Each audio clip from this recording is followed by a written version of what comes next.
రాజులు మొదటి గ్రంథం. రాజులు మొదటి గ్రంథం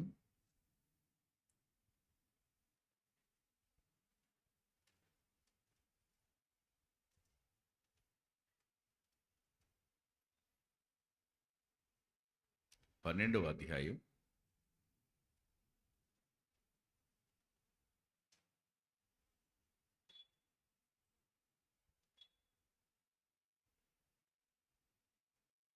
27,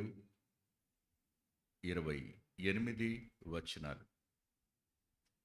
రాజులు మొదటి గ్రంథం 12వ అధ్యాయం 27, 28 వచనాలు. నేను చదువుతాను, శ్రద్ధగా వినండి. యరొబాము తన హృదయమందు తలంచి ఆలోచన చేసి 2 బంగారపు దూడలు చేయించి జనులను పిలిచి, యెరూషలేమునకు పోవుట మీకు బహు కష్టము, యెరూషలేమునకు పోవుట మీకు బహు కష్టము. ప్రార్థన చేసుకుందాం. మోకరించగలిగిన వాళ్ళందరూ దయచేసి మోకరించండి. మోకరించలేని వాళ్ళు కూర్చునే ఉన్నాడు, పర్వాలేదు. మేము మోకరించగలం అనుకున్న వాళ్ళందరూ ప్లీజ్ నీల్ డౌన్. 2 నిమిషాలు అడగండి ఆయనతో, నాతో మాట్లాడమని. నా లోపు నాకు చెప్పమని అడగండి. ఎక్కడ తప్పిపోయామో చూపించమని అడగండి. మంచిగానే ఉన్నాను అనుకుంటూ ఏ ప్రాంతాలలో మనం దేవునికి అవిధేయులుగా ఉన్నామో చూపించమని ఆయనకు మొరపెట్టండి.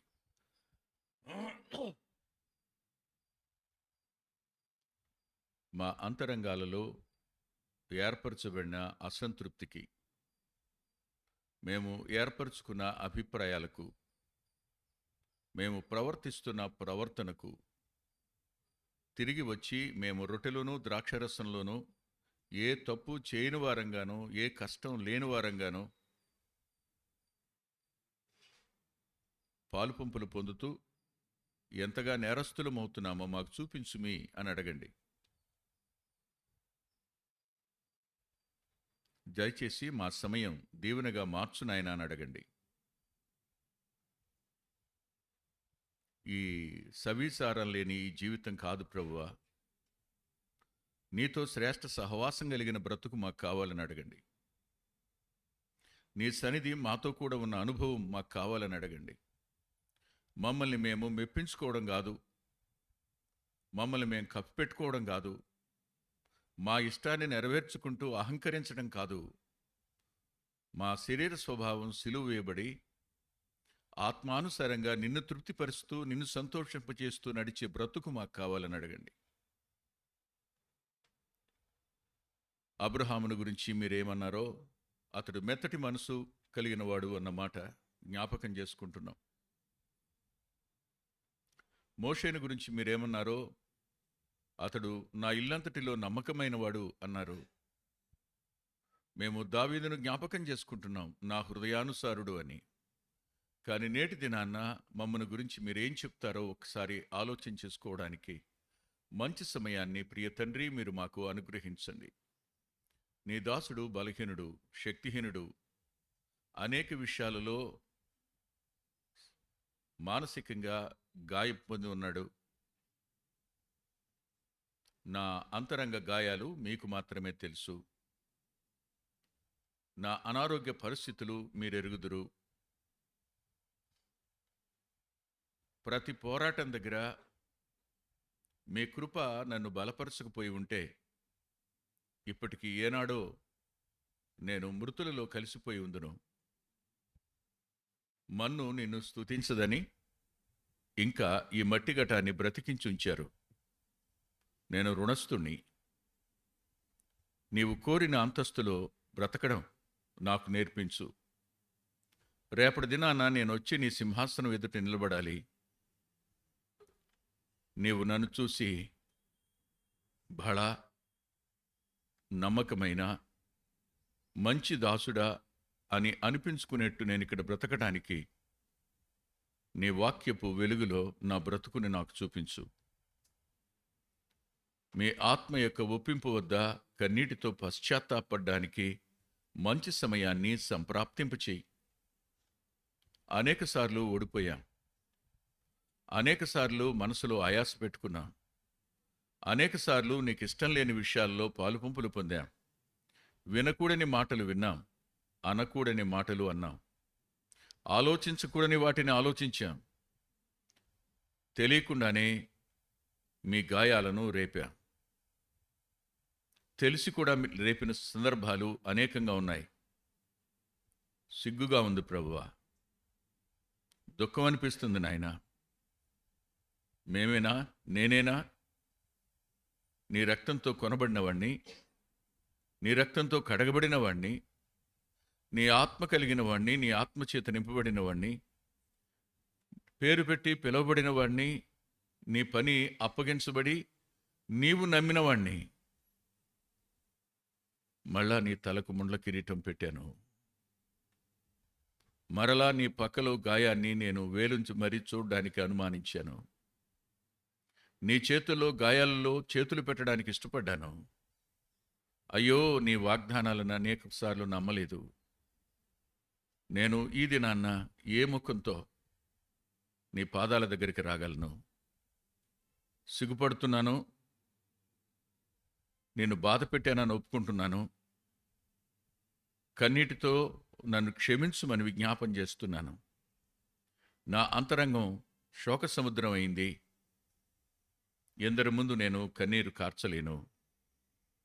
దుఃఖం ఉంది, అది నీకు మాత్రమే తెలుసు.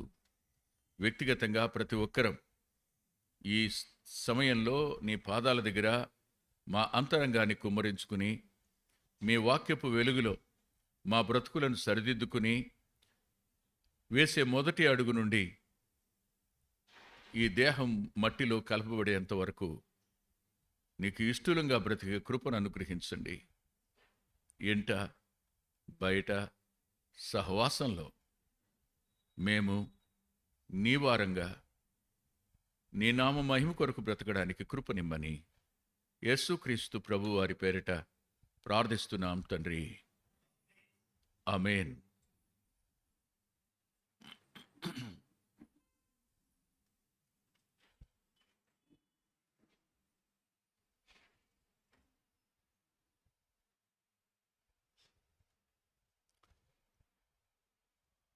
యారోబాము ప్రజలను పిలిచాడు.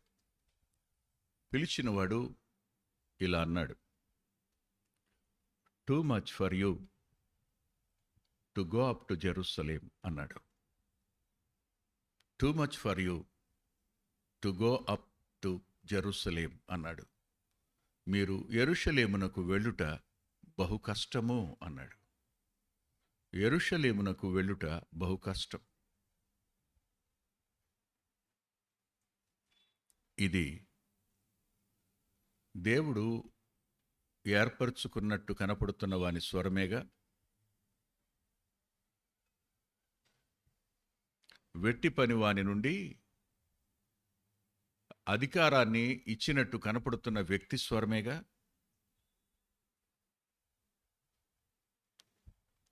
రెహబాము రాజ్యాధికారానికి వచ్చాడు. ప్రజలు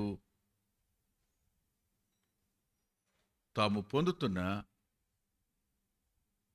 వెట్టి కష్టాన్ని బట్టి వెళ్ళి బ్రతిమాలారు. మా బరువును కొంచెం తేలిక చేయని అడిగారు. రెహబాము పెద్దలను కాక యవనస్తులను ఆలోచించాడు. వారు చెప్పారు, మా నాన్న నడుము కంటే నా చిటికిన వేలు బరువు అయిందని చెప్పు. మా నాన్న చేసిన దానికంటే ఎక్కువ నేను పనులు విధిస్తాను, ఎక్కువ మీ మీద భారం పెడతానని చెప్పు అన్నారు. అప్పుడు వాళ్ళు అన్నారు, ఇక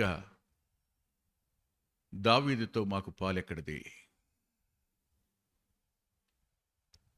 యారోబామును రాజుగా చేసుకుని రాజ్యం విడిపోయింది. రెండు ముక్కలైంది. ఇప్పుడు అధిక సంఖ్యాకులు యారోబాముతో ఉన్నారు, అల్ప సంఖ్యాకులు రెహబాముతో ఉన్నారు. 10 గోత్రాలకు రాజుగా వెట్టివారి మీద పనివాడై సొలొమోనుకు భయపడి ఐగుప్తుకు పారిపోయిన యారోబాము ఇప్పుడు రాజయ్యాడు. రెహబాము యూదా, బెన్యామీను అనే 2 గోత్రాలకు మాత్రమే రాజుగా మిగిలిపోయాడు. మిగిలిపోయినవాడు సైన్యాన్ని సమకూర్చాడు. 1,00,000 పైచిలుకు 12వ అధ్యాయంలోనే 1,80,000 మందిని 21వ వచనం 12:21 పోగు చేశాడు. పోగు చేసి యుద్ధానికి సిద్ధపడ్డాడు.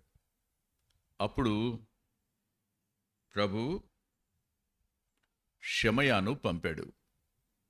షెమయా వచ్చి, జరిగినది యావత్తు నా వల్లే జరిగింది, మీరు వారితో యుద్ధమాడవద్దు అని చెప్పాడు. రెహబాము 2 గోత్రాలు, యూదా, బెన్యామీను గోత్రాలు ఈ మాటకు లోబడి యుద్ధ సన్నాహాన్ని విరమించుకున్నారు. సరిగ్గా 2 రాజ్యాలుగా మిగిలిపోయారు. ఆ సమయంలో యారోబాముకు ఒక ఆలోచన వచ్చింది. యారోబాముకు వచ్చిన ఆలోచన ఏమిటి? 12వ అధ్యాయం 26వ వచనం. ఈ జనులు యెరూషలేమునందున్న యెహోవా మందిరమందు బలులు అర్పించుటకు ఎక్కిపోవుచుండిన యెడల ఈ జనుల హృదయము యూదారాజైన రెహబాము అను తమ యజమానుని తట్టు తిరుగును. అప్పుడు వారు నన్ను చంపి యూదారాజైన రెహబాము నొద్ద మరలా చేరుదురు. రాజ్యము మరల దావీదు సంతతి వారిదగును.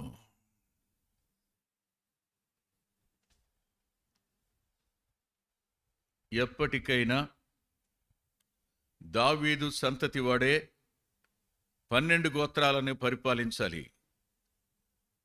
అది నిత్యమైన వాగ్దానం.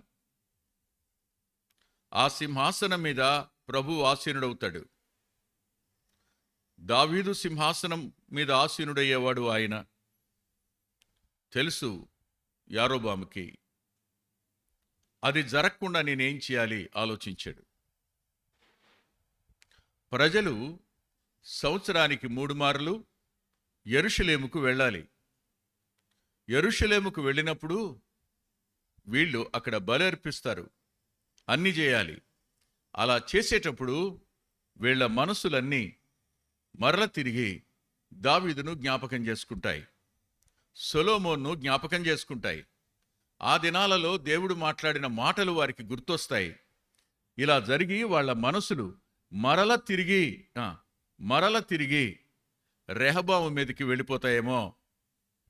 అందువల్ల ఇక ఎన్నటికీ యెరూషలేమునకు వెళ్ళనివ్వకుండా ఆపడానికి నేనేం చేయాలి అని ఆలోచించాడు. అప్పుడు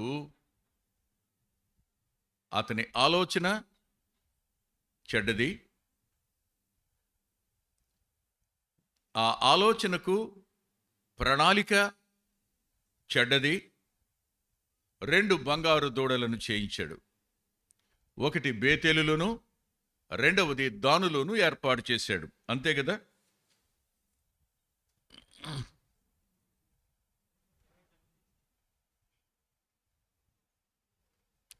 బేతేలులోను దానులోను ఏర్పాటు చేశాడు. చేసిన తరువాత జనులందరినీ పిలిచాడు. ఆ రోజు నేషనల్ మీటింగ్. అందరూ షోమ్రోనుకు వచ్చారు. షోమ్రోను రాజధాని. అందరూ కూడుకున్న తరువాత యారోబాము ఇప్పుడు రాజు వేషంలో ఉన్నాడు. దేవుడే ఏర్పరచుకున్న రాజే ఇప్పుడు రాజు వేషంలో ఉన్నాడు.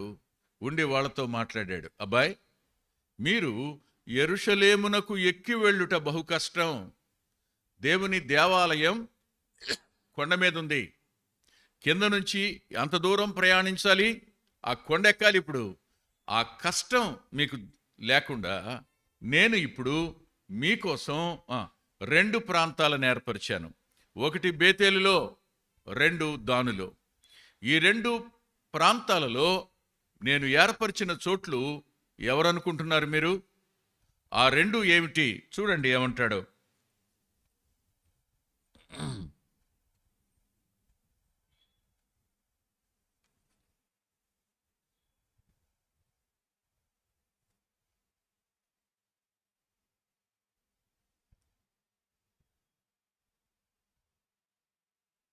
ఇరవై 29వ వచనం. ఇశ్రాయేలీయులారా, ఐగుప్తు దేశములో నుండి మిమ్మును రప్పించిన మీ దేవుడు ఇవే అని చెప్పి ఒకటి బేతేలునందును, ఒకటి దానునందును ఏర్పరిచాడు. చూడండి, అహరోను చేసిన దూడ ఒకటే, యారోబాము చేసిన దూడలు 2. ఇశ్రాయేలీయుల మనసులు జీవంగల దేవుని మీద నుండి తొలగిపోవడానికి ఆరోను వారి బంగారంతో ఒక దూడను పోతపోశాడు. దానిని మోషే తుత్తునీలు చేసి దాన్ని పాడు చేసి నీళ్ళలో కలిపేశాడు. తిరిగి అదే దూడ 2గా ఇప్పుడు మనుగడలోకి వచ్చింది. అదేనయ్యా మిమ్మల్ని విడిపించింది, ఇదే విడిపించింది. ఇక్కడికి మీరు వెళ్ళాలి. ఎందుకిదంతా?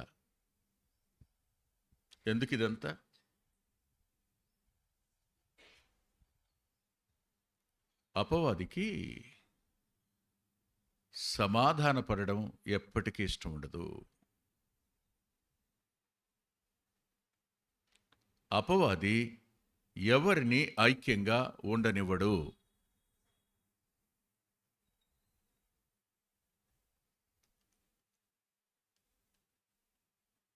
అపవాది సహవాసానికి మనల్ని దూరం చేయడం అనేది వాడి యొక్క ప్రధానమైన ఎత్తుగడ.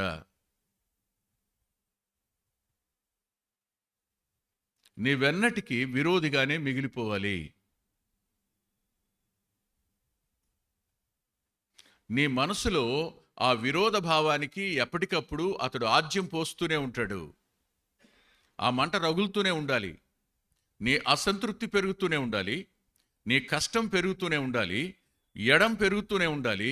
ఎప్పటికీ దూరంగానే ఉండాలి. ఒకానొక దినాన్న మరెన్నటికీ కలుసుకోలేని పరిస్థితి నీకు సహవాసానికి రావాలి. ఇది అపవాది యొక్క ఎత్తుగడ.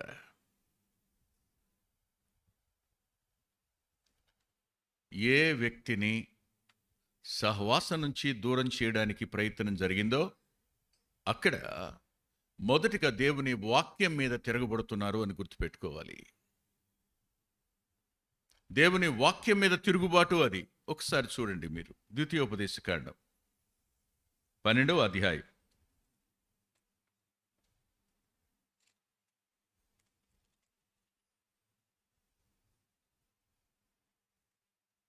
5వ వచనం.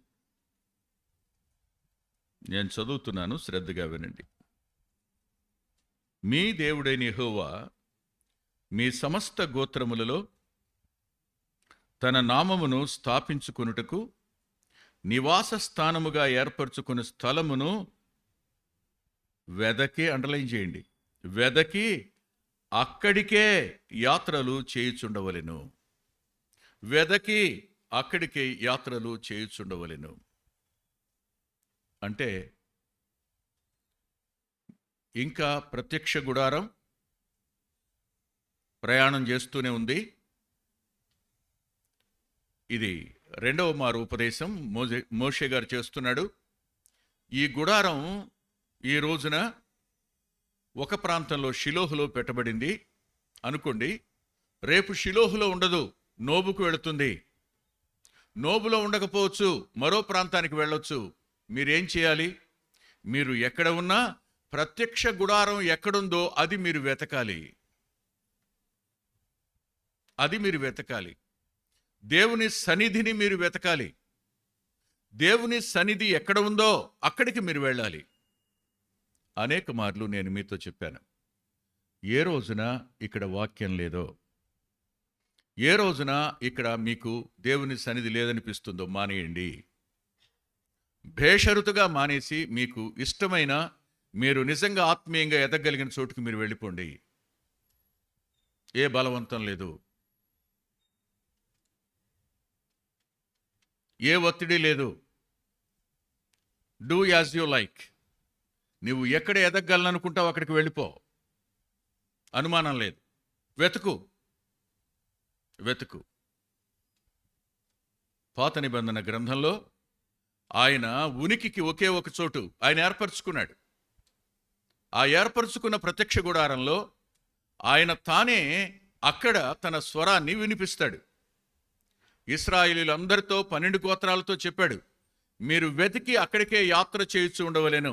సంవత్సరానికి 3 మారు మీ కుటుంబస్తులందరితో కలిసి వెలుపలికి రానేలు వాళ్ళు, ప్రయాణించలేని వారు, వృద్ధులైన వారు, కాయిలా పడిన వారు, రోగగ్రస్తులైన వారు, వారు ప్రయాణించలేరు, యాత్ర చేయలేరు గనుక వారిని విడిచి మీరు మంచిగా ఉన్నవాళ్ళు, ప్రయాణించగలిగిన వారు, ఆసక్తి కలిగిన వారు యెరూషలేమునకు మీరు యాత్ర చేయుచు ఉండాలి అని చెప్పాడు ఆయన.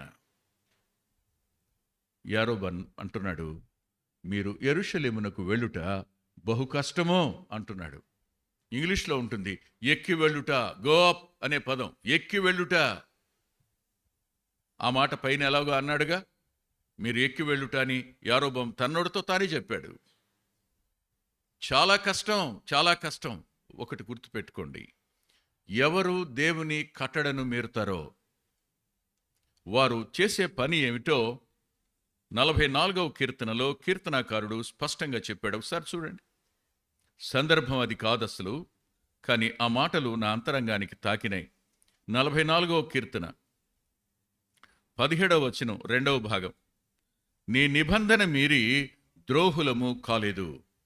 నిబంధన మీరిన ప్రతివాడు ఏమవుతాడు? నెంబర్ 1.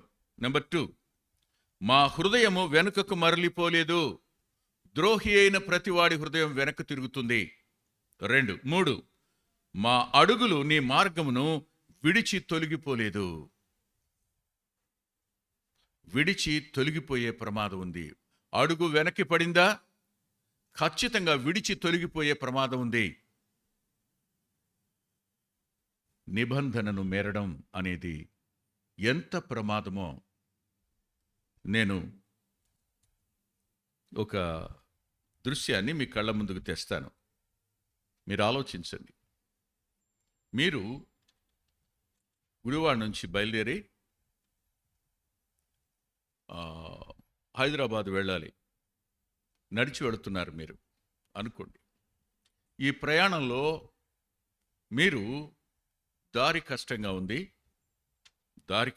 ఉంది, మెత్తగా ఉండే దారిలోకి వెళదాం, మనల్ని మెచ్చుకునే చోటుకి వెళదాం, మనకు నవ్వించే చోటుకి వెళదాం, మనకు లేనిపోయిని చెప్పేవారి చోటుకి వెళదాం అనుకుంటూ మెత్తగా ఉండే పచ్చిక మీదకి అడుగులు వేసుకుంటూ, రాళ్ళున్నాయి, గోతులున్నాయి, కష్టంగా ఉంది కనుక ఒక్కడుగు ప్రక్కకు వేద్దాం అని ఒక్కడుగు పక్కకు వేయండి. సుమారుగా 10 గంటల తరువాత మీరు చూస్తే నడిచే దారికి 1 కిలోమీటర్ అవతలుంటారు మీరు దూరంగా. మీరు హైదరాబాద్ వైపు వెళ్ళరు, మీ దారి ఛత్తీస్గఢ్ వైపు పోద్ది. నిబంధనను మీరే ప్రతి వ్యక్తి ఎలా వెళ్ళిపోతాడో, అడుగులు ఎలా వెనక్కి తిరుగుతాయో, ఎలా ద్రోహులవుతారో, ఏ విధంగా వారు మరలి దూరం అయిపోతారో స్పష్టంగా 44 కీర్తన 17, 18 వచనాల్లో పరిశుద్ధాత్మదేవుడు ఆ కీర్తనాకారుని ద్వారా రాయించాడు. మీరు అక్కడికే యాత్రలు చేయాలి. అది మొదటి మాట. రెండవ మాట చూడండి. ద్వితీయోపదేశకాండం 12వ అధ్యాయం 11వ వచనం నేను చదువుతున్నాను. మనసు పెట్టి మీరు మనసులో చదువుకుంటూ వినండి. నేను మీకు ఆజ్ఞాపించు సమస్తమును అనగా మీ దహన బలులను, మీ బలులను, మీ దశమ భాగములను, ప్రతిష్ఠితముగా మీరు చేయు నైవేద్యములను, మీరు యెహోవాకు మ్రొక్కుకొను మీ శ్రేష్టమైన మొక్కుబళ్లను, మీ దేవుడైన యెహోవా తన నామమునకు నివాస స్థానముగా ఏర్పరచుకొను స్థలమునకే, సున్నబెట్టండి కేకి, మీరు తీసుకొని రావలెను.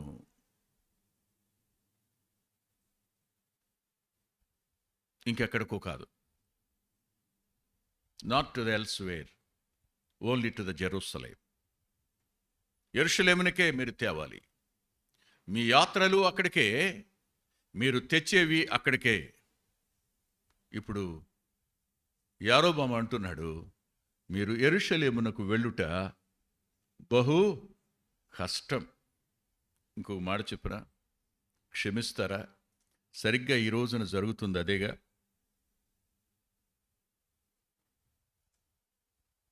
కాదా?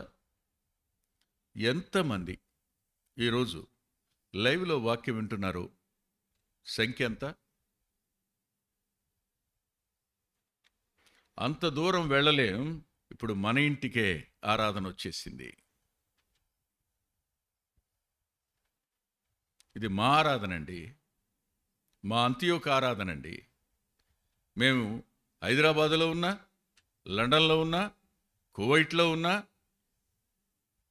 చివరికి ఆఫ్రికా కంట్రీ అక్కడ కూడా చూస్తున్నారు. వాళ్ళు మనకు చెందిన వాళ్ళే. కానీ ఆదివారం ఆరాధనకు వెళ్ళడం వారికి బహు కష్టంగా ఉంది.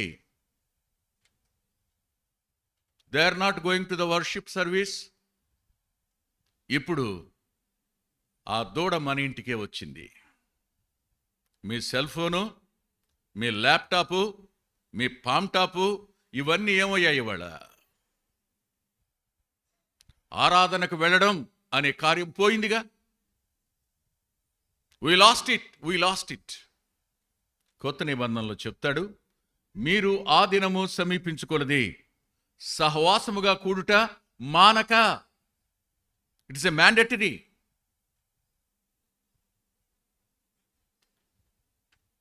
కరోనా వచ్చింది, మూసేయమన్నారు. లేదు, ఏం చేయలేకపోయాం. ఉన్నప్పుడు సులువుగా, సుఖంగా, కష్టం లేకుండా, బాధ లేకుండా, ఇబ్బంది లేకుండా, ప్రయాసపడకుండా సులభతరమైన భక్తికి మనం అలవాటు పడిపోవడం కాదని చెప్పండి మీరు. ఇందాక ముల్లర్ గారు మాట్లాడుతూ అన్నారు, ఏవేవో వార్తలు వింటున్నాం, రేపు అసలు ఉంటాయో లేవో చెప్పలే. కానీ ఉన్నప్పుడు బబులోనుకు కొనిపోబడినప్పుడు కష్టం, అషూరుకు కొనిపోబడినప్పుడు కష్టమే. ఆ స్థలాల్లో మీకు ఉండదు, కానీ ఈ స్థలంలో మీరున్నారు. ఇంకా ఈ స్థలంలో ఉన్నప్పుడు మీరు దూరమైన, కష్టమైన, ఎత్తు ఎక్కవలసి వచ్చినా, అక్కడికి వెళ్ళిన తర్వాత గాయాలవుతున్నా, బాధే పడుతున్నా, వేదనే వచ్చినా, ఏం జరిగినా బహు కష్టం అనుకుని మాన్పించే యారోబాము స్వరాన్ని వినొద్దు అని నేను మిమ్మల్ని బ్రతిమాలుతున్నాను.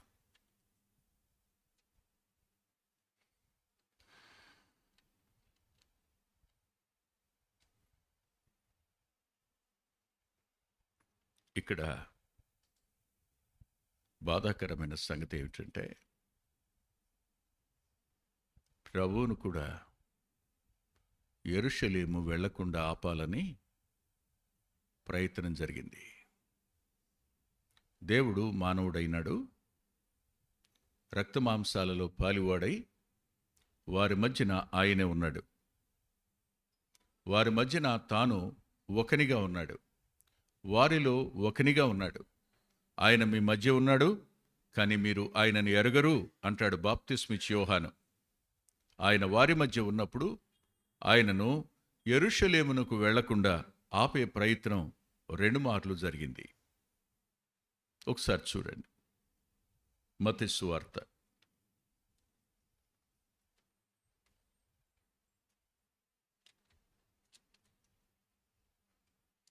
4వ అధ్యాయం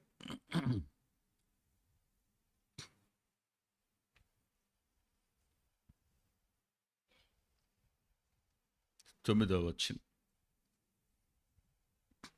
8, 9 వచనాలు చదువుతాను. మరలా అపవాది మిగుల ఎత్తైన ఒక కొండ మీదికి ఆయనను తీసుకొని పోయి ఈ లోక రాజ్యములన్నింటినీ వాటి మహిమను ఆయనకు చూపి, నీవు సాగిలపడి నాకు నమస్కారము చేసినడలా వీటన్నింటినీ నీకిచ్చెదనని ఆయనతో చెప్పుగా. ఎందుకు? అపవాది ప్రభువుని ఎందుకు శోధించాడు?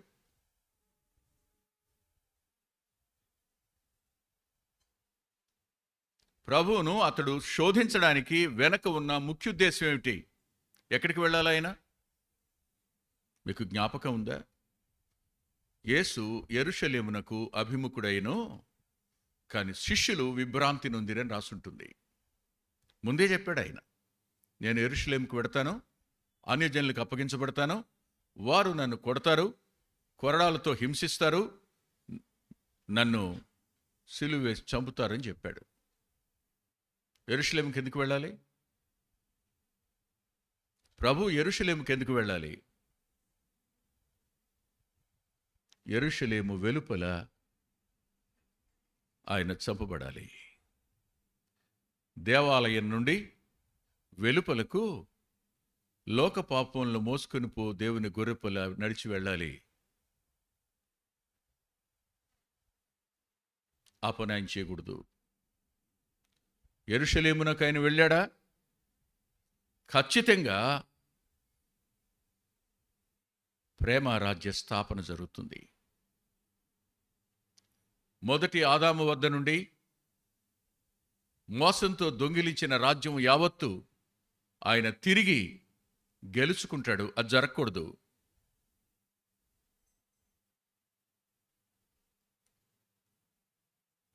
సమస్త రాజ్యం కుమారుడుగా వచ్చిన ఆయన యందు సమకూర్చబడడం దేవుని యొక్క చిత్తం. అది నెరవేర్చబడకూడదు. నువ్వు వచ్చింది దీనికోసమేగా. ఈ లోకం అంతా చూడు, ఈ లోక మహిమంతా చూడు, ఈ లోక రాజ్యాలన్నీ చూడు. ఇప్పుడు ఎవరి చేతిలో ఉన్నాయి? నా చేతిలో ఉన్నాయి. ఒక్క మాట, నువ్వు పిలాతు ముందు నిలబడాలా? అన్నా కైపుల ముందు నిలబడి అవమానపడాలా? పిలాతు ముందుకు వెళ్ళాలా? అక్కడి నుంచి హేరోదు దగ్గరికి వెళ్ళాలా? హేరోదు అపహసించాలా? మళ్ళా పిలాతు ముందుకు పంపాక నీ చేతుల్లో రెల్లు పెట్టాలా? వీపంతా చాలుచాలుగా దున్నాలా? నీ తలకు ముండ్ల కిరీటం పెట్టాలా? నువ్వు సిలువలో రాను మీద వేలాడాలా? ఇవన్నీ వద్దు. చిన్న మాట, అంత కష్టం నీకెందుకు? బహు కష్టమైన పని నీకెందుకు? సులువైన పని ఒకటి చేయి చాలు. ఒక్క నమస్కారం నా చేయి, నీ తల వంచు నా ముందు చాలు. అవన్నీ నీకు ఇచ్చేస్తా ఇప్పుడే. అపవాది ఎప్పుడు షార్ట్ కట్ మెథడ్లోకి నేను తీసుకెడతాడు. సులువైన పద్ధతికి నిన్ను అలవాటు చేస్తాడు. అనవసరమైన మాటల్లోనికి నిన్ను దించుతాడు. లేనిపోయినవి నీ కళ్ళ ముందుకు తీసుకుని వస్తాడు. నీ పిల్లల పెళ్ళిళ్ళో నీ కులమో, నీ ధనమో, నీ స్థానమో ఏదో తీసుకుని వస్తాడు నిన్ను ఆకర్షించడానికి. సహవాసం మీద ఇంతకు పూర్వం నీకు లేని దురభిప్రాయాన్ని ఒక్క మాటతో నీలో కల్పిస్తాడు. ఏదో ఒక దాని ద్వారా నీవు బహు కష్టంగుండా వెళ్లకుండా, బహు బాధకుండా వెళ్లకుండా, శ్రమగుండా వెళ్లకుండా సులువైన పద్ధతి ఇక్కడే ఉండిపోదు. గాని ఇక్కడే ఉండు, నువ్వు వెళ్ళొద్దు.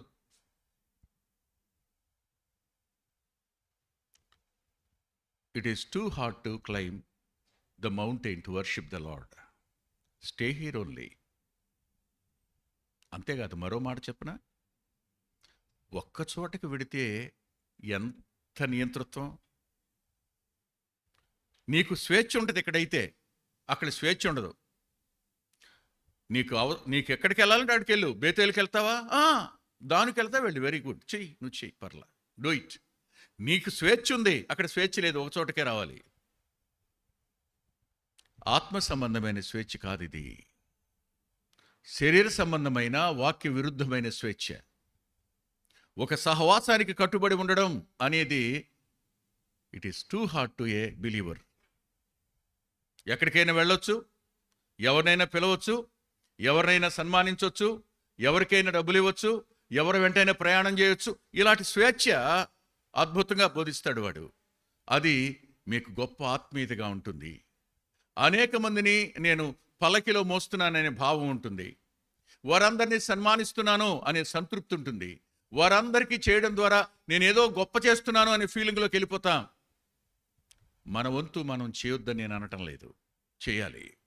ఎవరైనా అవసరతలో ఉంటే మన వంతు చేయాలి. కానీ సహవాసం మీద కష్టంతో కాదు సుమా, సహవాసానికి దూరమై కాదు సుమా, సహవాసానికి రావడం కష్టం అనే ఆలోచన నీ అంతరంగంలోనికి చూపించటం అనేది that is not divine thought. That is completely anti biblical. నిన్ను నా నుండి దూరం చేస్తే ఏమవుద్ది? నిన్ను సహవాసం నుంచి దూరం చేస్తాడు. సహవాసం నుంచి నువ్వు దూరం అయితే ఒకరోజు దేవుడి నుంచి కూడా దూరం అవుతావు, అనుమానం ఏం లేదు. లోతు అబ్రహాము నుండి దూరం అయ్యాడు. దూరం అయినప్పుడు లోతు కళ్ళ ముందుకు 2 ఆబ్జెక్ట్స్ వచ్చినాయి. బేతేలు దానులాగానే ఐగుప్తు ఏదేను 2 వచ్చినాయి, 2 కనపడ్డాయి. బేతేలులో దేవుడు దర్శించాడు, దాను నో. ఏదేను ఐగుప్తు 2 కనపడ్డాయి కళ్ళ ముందు. లోకాన్ని, భక్తిని ఒకే త్రాసులో చూపించేటువంటి పద్ధతులు గల వ్యక్తులు ప్రజలను పిలిచి వారితో మాట్లాడి వారి మనసులను చెరపడం అనేది ఆనాడు జరిగింది, ఈనాడు జరుగుతూనే ఉంది. It is a continuous process till the rapture. రాకడ వరకు జరుగుతూనే ఉంటుంది. జాగరూకులై ఉండండి. రేపు వెంకటరత్నం ఉండడు. ఒక మాట చెప్పనా, వెంకటరత్నం చచ్చిపోయిన తరువాత ఇప్పుడు మీరు చూస్తున్న లోపాలు మీకు గుర్తురావు. అమ్మా, అన్నయ్య ఎంత ప్రేమగా ఉండేవాడు బ్రదరు, ఎంత పలకరించేవాడు బ్రదరు. అరే డబ్బులు ఇస్తానంటే వద్దన్నాడు బ్రదరు, ఆస్తి రాస్తానంటే వద్దన్నాడు బ్రదరు. ఏమేం చెప్పుకుంటారో నా గురించి, అబ్బా ఇంకప్పుడు వ్యవదుండదు, ఒకటే మాట్లాడుకుంటుంటారు. బతుకున్నప్పుడు మాత్రం భక్తిహీనుడి కింద లెక్కెడతారు. అబ్బా, ఎక్కడున్నారు? Where you are now? You are the trap of Satan. అందుకని థామస్ వాట్సన్ అన్నాడు, చచ్చిపోయిన తరువాతే నీకు వ్యక్తులు భక్తులుగా కనపడతారు, బ్రతికున్నంత వరకు వారు భక్తిహీనులుగానే మీరు పరిగణిస్తారు. ఇది దేవుని దృష్టిలో నేరముగునుగాక. నేనైనా మరో దైవ సేవకుడైనా, ఈ సహవాసమైనా మరో సహవాసమైనా జాగ్రత్త. చివరికి లోతు పరిస్థితి ఏమైంది? ఏం మిగుల్చుకున్నాడు? పనంతా కాలిపోయింది. భార్య సొదొమ వెలుపల ఉప్పు స్తంభంగా మిగిలిపోయింది. పిల్లలు 2 కుమార్తెలు భ్రష్ట సంతానానికి చిహ్నంగా నేటికి నిలిచి ఉన్నారు వాళ్ళు. What is the future of Lot? When he was divided in the spirit, no, not in spirit, divided in the sight.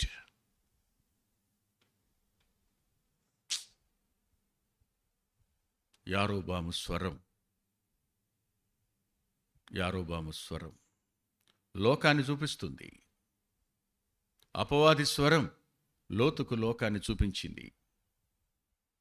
అపవాది స్వరం యెరూషలేముకు వెళ్ళడం కష్టం అని చెబుతుంది. నిన్ను సహవాసానికి ఎంత దూరం చేయాలో అంత దూరం చేస్తుంది. చివరికి నిన్ను దేవునికి కూడా దూరం చేస్తుంది, అనుమానం లేదు. గర్వం వచ్చిన వాడు ఎవడైనా దేవునితో సహవాసం ఎన్నటికీ చేయలేడు. గర్వానికి దైవత్వానికి చుక్కెదురు, రెండు కలిసి నడవలేవు. ధనగర్వమైన, కులగర్వమైన, స్థానగర్వమైన, జ్ఞానగర్వమైన, చదువు గర్వమైన, అందాన్ని గురించిన గర్వమైన, అది ఏదైనా సరే నిన్ను దేవునితో కలిసి ఉండనివ్వదు. నిన్ను ఖచ్చితంగా దేవుడి నుంచి దూరం చేస్తుంది. జాగ్రత్త. దీనుడు అయినప్పుడు మాత్రమే, విధేయుడు అయినప్పుడు మాత్రమే, సిలువ మోస్తున్నంత వరకు మాత్రమే మనం ఆయనతో వ్యక్తిగత సహవాసం చేయగలం. వీటిని విడిచి కొట్టుకొని పోయారా, జాగ్రత్త. యారోబాము ట్రాప్లో ఇశ్రాయేలు 10 గోత్రాలు పడినట్టుగా మనం కూడా పడతాం, ఇందులో అనుమానమేం లేదు. ఆయన కళ్ళ ముందుకు తీసుకుని వచ్చి మొత్తం లోకంలో ఉన్నటువంటి రాజ్యాలన్నిటినీ చూపించి రాజ్య మహిమను కూడా చూపించిందట. The glory of the world was exhibited before our saviour. ఇదంతా ఇస్తాను, ఒక్క మాట, ఈ 10 ఎకరాలు నీకు ఇస్తాను అని గనుక ఎవడైనా అంటే దేనికి సిద్ధం? మీరు దేనికి సిద్ధం కాదో చెప్పండి అన్నయ్య.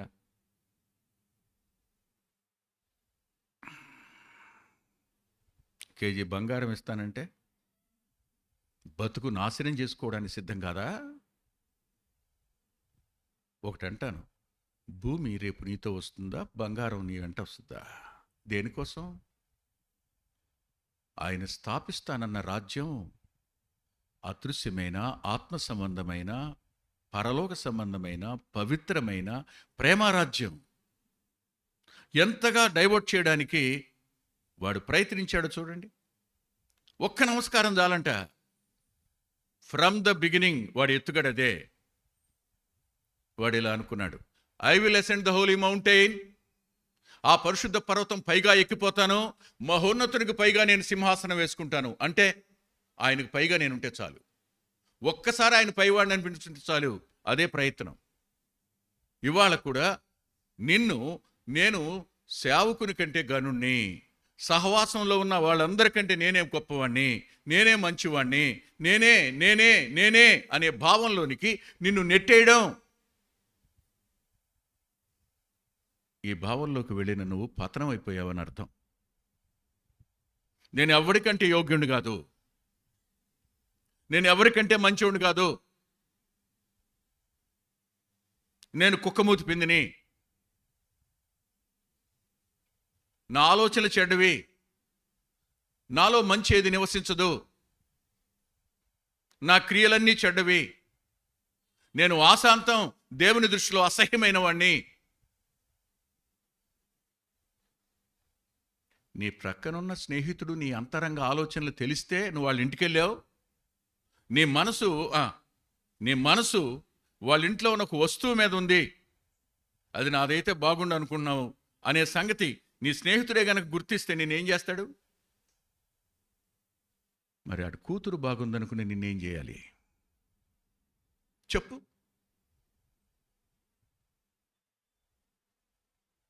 అయినా దేవుడు ఇంకా ప్రేమిస్తూనే ఉన్నాడు, ఇంకా అవకాశం ఇస్తూనే ఉన్నాడు, ఇంకా క్షమించడానికి సిద్ధ మనసు కలిగి ఉన్నాడు, ఇంకా సమాధానకర్తగానే ఉన్నాడు, దిద్దుబాటు చేసుకోవడానికి అవకాశం ఇస్తున్నాడు ఆయన. నీ ఇష్టానుసారంగా నువ్వు ప్రవర్తిస్తున్నా, నా ఇష్టానుసారంగా నేను మాట్లాడుతున్నా.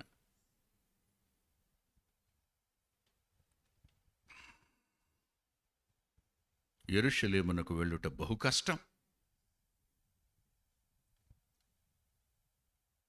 ఈ మార్గంలో సిలువ మోయడం కష్టం, ఆయన కాడి మోయడం ఇంకా కష్టం, సిలువ కాడి రెండూ మోయడం మరింత కష్టం. కానీ తప్పదు. ఆయన సాత్వికుడు, దీన మనసు కలవాడు. ఏం నేర్చుకోవాలి? ఈ రెండు సిలువ కాడి రెండు ప్రక్కన పడేసిన వాడు దీనుడు ఎప్పటికీ కాడు, సాత్వికుడు అవడానికి ఆస్కారం లేదు. అపవాది అంటాడు, అది కష్టమైన పని, సులువైన పని నేను చెప్తా, నీకు స్వేచ్ఛనిస్తారా, బేతేలా దానా నీ ఇష్టం. అంతేకాదు, అక్కడ రిస్ట్రిక్ట్ చేసేటువంటి యాజకులు ఎవరు ఉండరో. ఎందుకని చూడండి. ఇప్పుడు రాజుల మొదటి గ్రంథం 12వ అధ్యాయం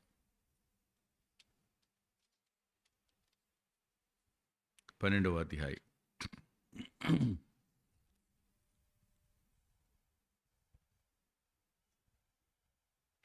31వ వచనం చదువుతాను, జాగ్రత్తగా వినండి. మరియు అతడు ఉన్నత స్థలములను కట్టించి మందిరముగా ఏర్పరిచి లేవీయులు కాని సాధారణమైన వారిలో కొందరిని యాజకులుగా నియమించెను. చాలండి. దాను బేతేలు మాత్రమే కాదనమాట. ఎక్కడ ఉన్నత స్థలం ఉంటే అక్కడ ఒక మందిరం కట్టాడు. ఇంకా స్వేచ్ఛే. అక్కడ ఉంది ఎవరు?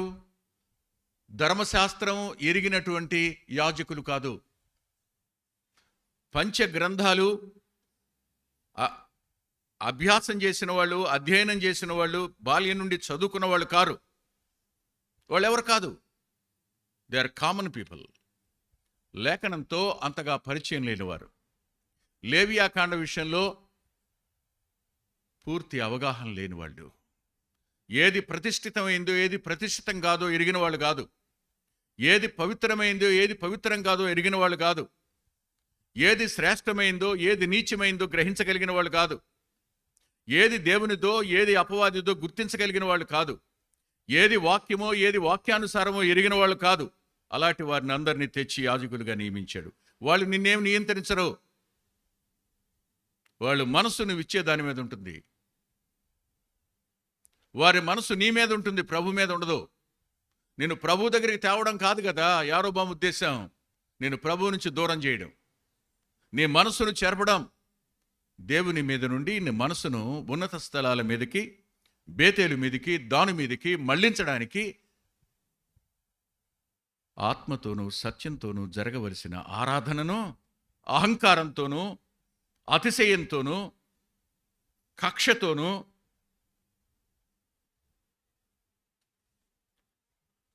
ఆరాధన చేసేటప్పుడు కూడా కక్షే, ఆరాధన చేసేటప్పుడు కూడా బాధ పెట్టడమే, ఆరాధనలో కూడా ఎవరిని పొడవాలా ఇది ఆలోచన.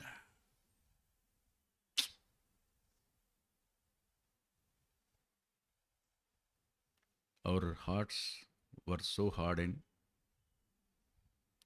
our minds were so blind. We are not walking according to the Word of God and the Spirit of God.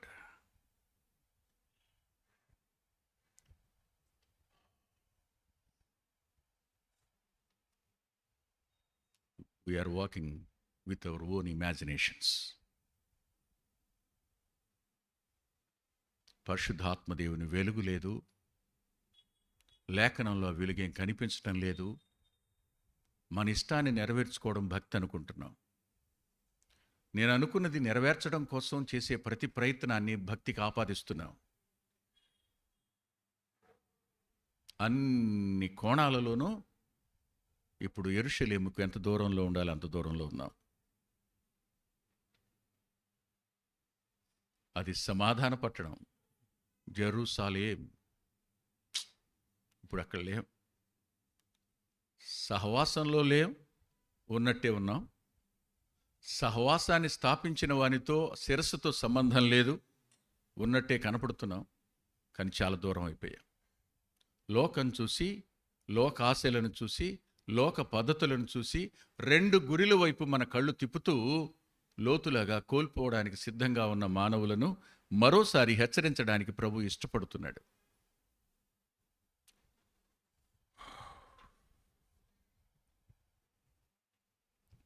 ఆయన మళ్ళా వాక్యం దగ్గరికే వచ్చాడు.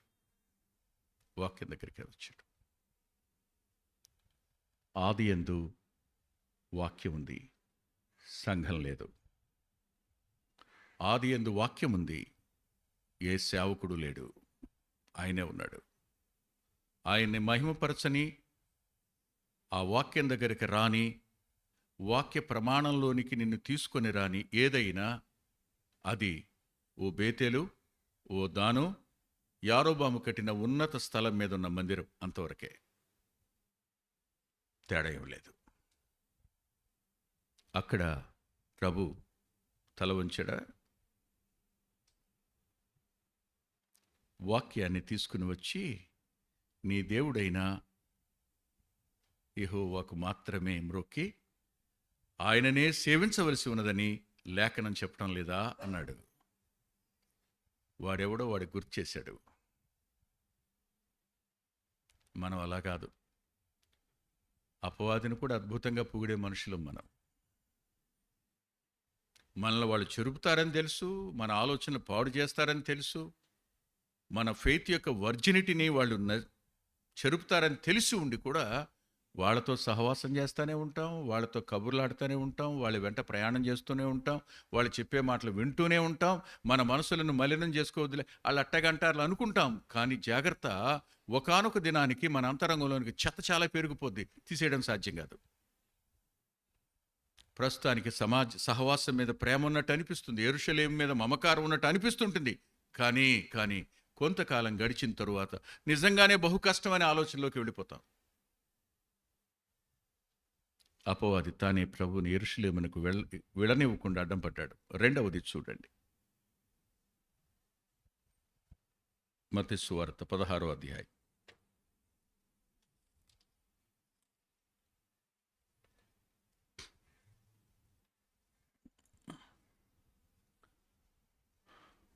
ఇరవై 22వ వచనం. పేతురు ఆయన చేయి పట్టుకొని,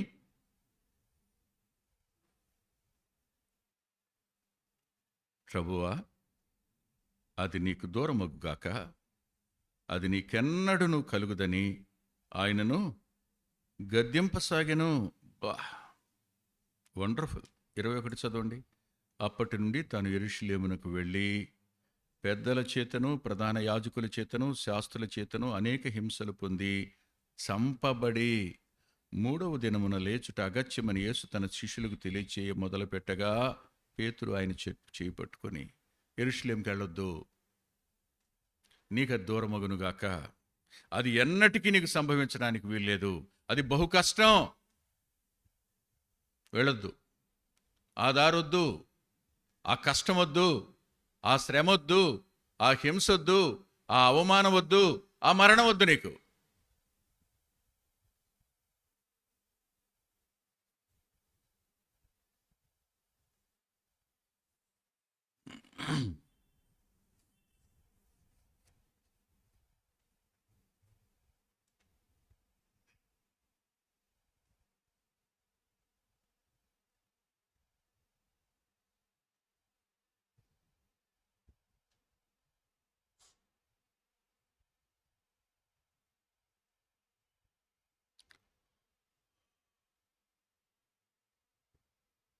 యెరూషలేమునకు వెళ్ళడం కష్టమని నేరుగా తానొచ్చాడు. ఇప్పుడు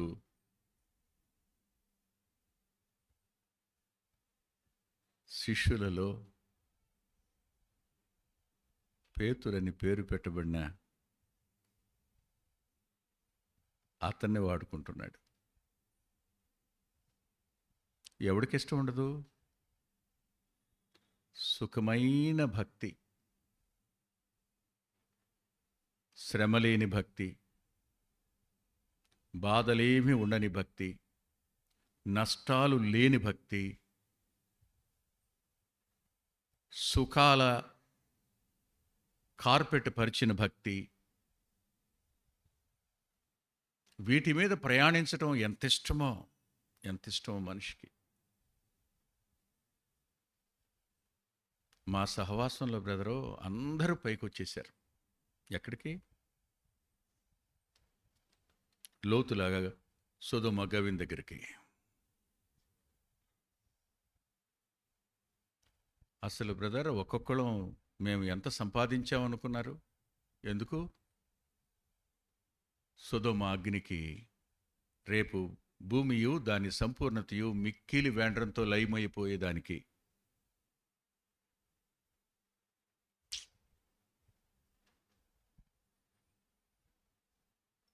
నిత్యత్వానితో సంబంధం కానీ నిత్యత్వాన్ని గురించిన ఆలోచన కానీ రానివ్వకుండా ఇంతెందుకండి, మీ చెవులు నరికేస్తే ఈ బోధ మీకు ఇష్టంగా ఉండదు. తెలుసా మీకు? మీ చెవులు ఎప్పుడో నరికేశారు ప్రజలు. చెప్పేవారి మీద మీకు ఒక దురభిప్రాయం ఏర్పడ్డాక ఈ బోధ మీకు నచ్చదు.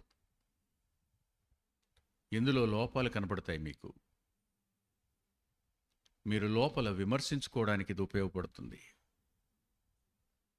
చెప్పేవాడి తప్పులు ఎతకడానికి ఉపయోగపడుతుంది అంతే. నిన్ను మేలు పొందనివ్వడు వాడు.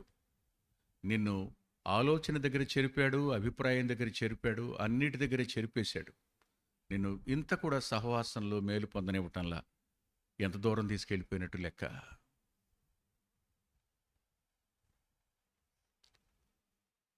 You are so far from the real importance of the fellowship.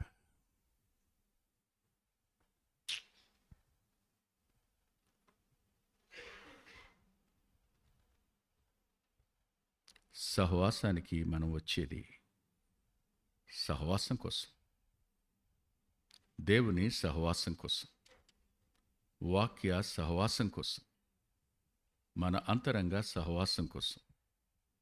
రొట్టె ద్రాక్షరసం కాకుండా అపోస్తుల కార్యాల గ్రంథం 4వ అధ్యాయం 24వ వచనం ప్రకారం అపోస్తలుల బోధ యందును సహవాసమందును రొట్టె విరుచుట ఎందును ప్రార్థన ఎందును.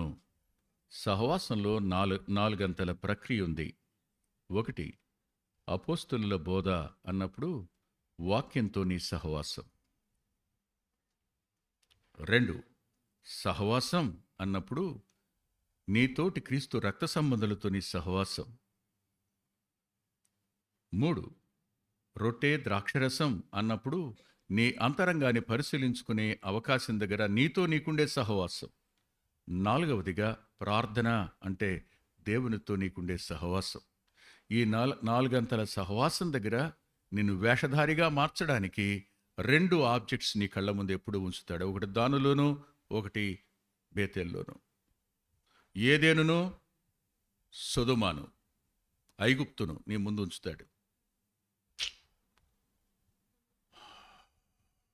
Divided heart, divided goal.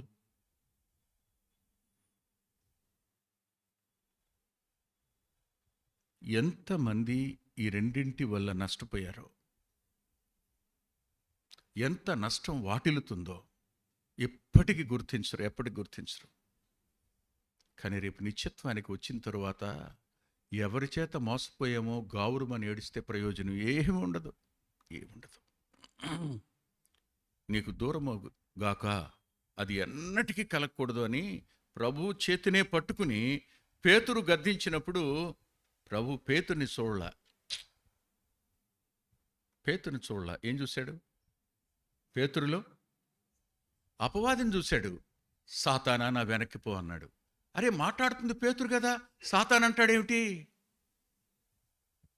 నీవు వెళ్ళే కష్టం గుండా వెళ్లకుండా, నువ్వు వెళ్ళే శ్రమ గుండా నువ్వు ప్రయాణించకుండా, నువ్వు చేరుకునే హింసను నువ్వు పొందకుండా చేసే ప్రయత్నం పేతురు వల్ల కాదది.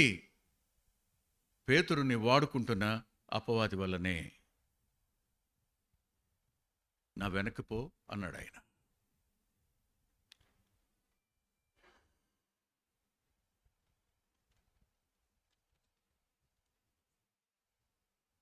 వాడు ఎంత చాకచక్యంగా మిమ్మల్ని లోబరుచుకుంటాడు.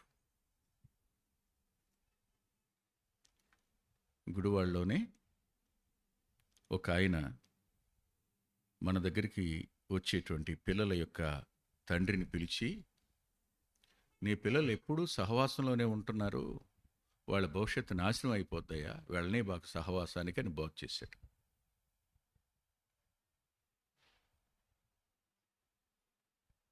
విచిత్రం, వాళ్ళ భవిష్యత్తు బాగుంది, ఎవరైతే దూరం చేసుకున్నాడో అతని పిల్లల భవిష్యత్తు బాల.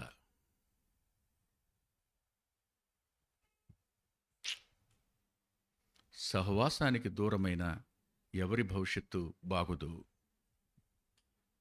సహవాసం మీద కష్టం పెట్టుకున్న ఎవరి భవిష్యత్తు బాగుదు. దేవుని సన్నిధి మీద బాధ పెట్టుకునే వారి ఆలోచన చివరికి ఏ స్థాయికి వెళుతుందో యారోబామును బట్టి ఆలోచించవచ్చు. ఇప్పుడు అంటాను, ఇద్దరు చెరకు వెళ్ళారు. ఎవరు ముందు వెళ్ళారు?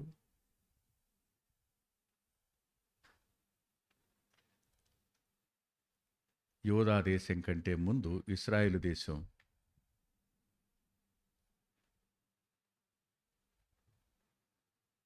అష్షూరు చెరకు వెళ్ళడం జరిగింది. అమ్మా నిద్రబాబాక,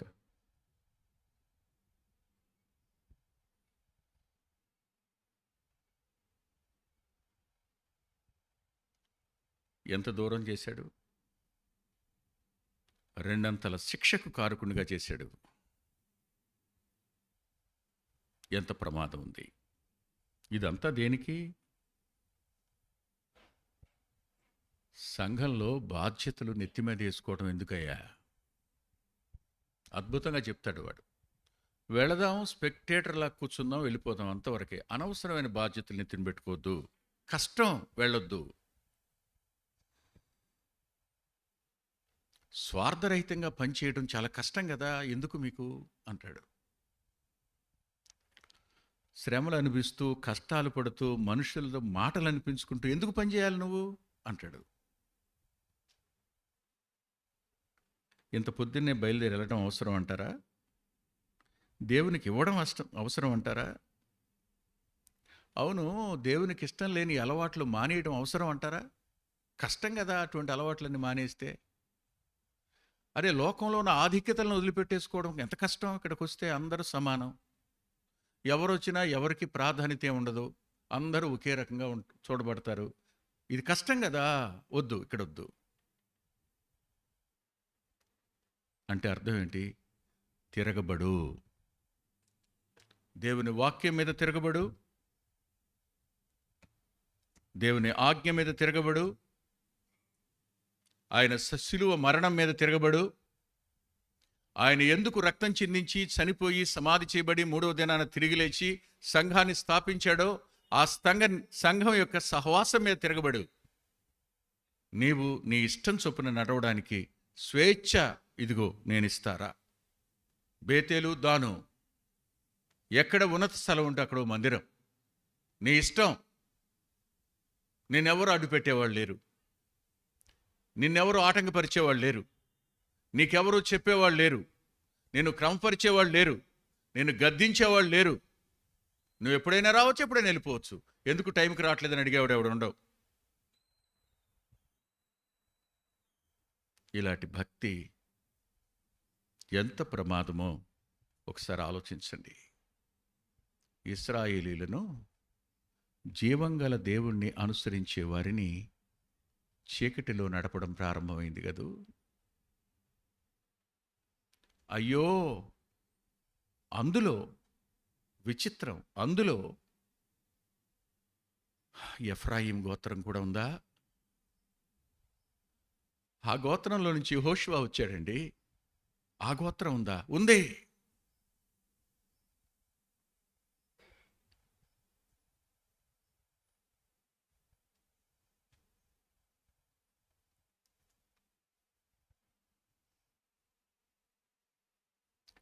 అంతేకాదు, లేవీయులను పూర్తిగా ప్రక్కన పెట్టేసినటువంటి 12 గోత్రాలు. వాక్యాన్ని, దైవారాధనను, ఆరాధనకు ఆయన ఎంపిక చేసుకున్న గోత్రాన్ని పూర్తిగా దూరం చేసి స్వేచ్ఛ, స్వాతంత్రాలు ఎలా అంటే అలా నీ ఇష్టం వచ్చినట్టుగా నువ్వు చేయొచ్చు, నీకు అడ్డు లేదు, అదుపు లేదు. నీకు ఇష్టం వచ్చినట్టు నువ్వు చెయ్యి. అది కాదు. ఆయన ఇలా అన్నాడు, తండ్రి చిత్తము నెరవేర్చుటకు నేను వచ్చి ఉన్నాను. ఆయన భూమి మీదకి రక్తమాంసాల్లో పాలువాడై వస్తూ పలికిన మాట ఇది. హెబ్రీ పత్రిక 9వ అధ్యాయంలో ఆయన శరీరధారి అవుతున్న రోజున భూమి మీదకు వస్తూ, ఇదిగో నీ చిత్తము నెరవేర్చుటకు లేఖనము చొప్పున నేను వస్తున్నాను అంటాడు ఆయన. అంతేకాదు, బాల్యంలో అంటాడు, నేను నా తండ్రి పని మీద ఉండవలనని మీకు తెలియదా అంటాడు. యవ్వనంలో అంటాడు, ఆయన చిత్తము నెరవేర్చుట నాకు అన్నము అంటాడు. నేను ఎల్లప్పుడూ ఆయనకి ఇష్టమైనదే చేయుచున్నాను అంటాడు. పరిశీలన చేయండి. ఆయన నడిచిన దారిలో నడవలసిన మనం ఏ దారిలో నడుస్తున్నామో, మన మనస్సులు ఏ రీతిగా చెడిపోయాయో, ఎంతగా మనం దూరం అయిపోయామో ఆలోచన చేసుకుందాం. తలలు వంచుదాం, ప్రార్థన చేసుకుందాం.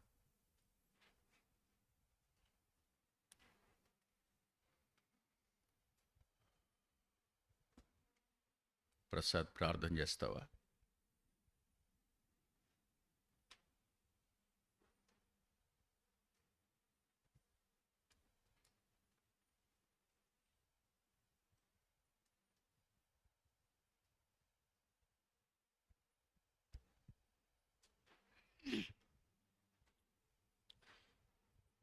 ప్రార్థన. ప్రియరక్షకుడా, ఈ దినాన మరొకసారి నాయన నీ పరిశుద్ధ లేఖనములో నుండి నాయన సంఘమును గురించి, నాయన సేవను గురించి, నాయన నీ సన్నిధిని గురించి, నీ యొక్క పరలోకపు ఉద్దేశాలను గురించి నాయన నీవు స్పష్టపరిచినందుకై నీకు వందనాలు, స్తోత్రాలు. యెరోబాము వెట్టి పని చేసేవాడులా రాజైన తర్వాత తన సొంత నిర్ణయం చొప్పున దానిలోనూ బేతేల్లోనూ దూడలను చేయడం, నాయన సామాన్యమైనటువంటి యాజకులను పెట్టి నాయన దైవ చిత్తానికి విరుద్ధమైనటువంటి సేవ జరిగించడం అనేది చూస్తున్నాం. ప్రభువా, నాయన ఈ రీతిగా నువ్వు అనేకమైనటువంటి విషయాల్ని మాతో మాట్లాడడానికి ఇష్టపడినావు. లోతు కూడా మరి నాయన సొదొమలో ఉండి ఆయన ఐగుప్తుని నాయన చూసిన వాడుగా ఉంటున్నాడు, ఏదేని చూసిన వాడుగా ఉంటున్నాడు.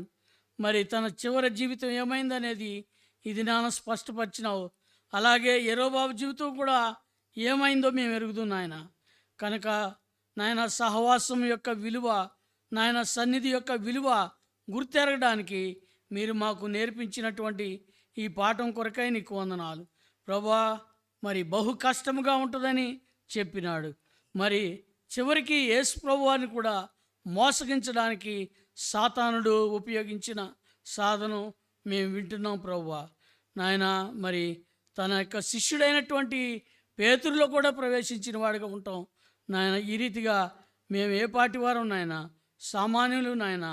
మా యొక్క చెవులు నాయన పాడవకుండా ఉండటానికి, మా హృదయాంతరంగాలు పాడవకుండా ఉండటానికి, నాయన సత్యం మీద నిలిచి ఉండటానికి, పరలోకం యొక్క ఉద్దేశాలు మాత్రం, నీ వాక్య ప్రమాణాలకు మాత్రం నిలిచి ఉండటానికి మా ఆత్మీయ జీవితాలకు క్షేమం దయచేయవలసిందిగా, మా కుటుంబాలకు క్షేమం దయచేయవలసిందిగా, సంఘక్షేమం కొరకై దైవవాక్యానుసారమైనటువంటి నాయన పరిచర్య చేయటానికై, దానికి లోబడి ఉండటానికై మీ ఏర్పాటును దయచేయమని యేసు ప్రభు నామములో స్తుతించి ప్రార్థించి వేడుకుంటున్నాం మా తండ్రి. ఆమేన్.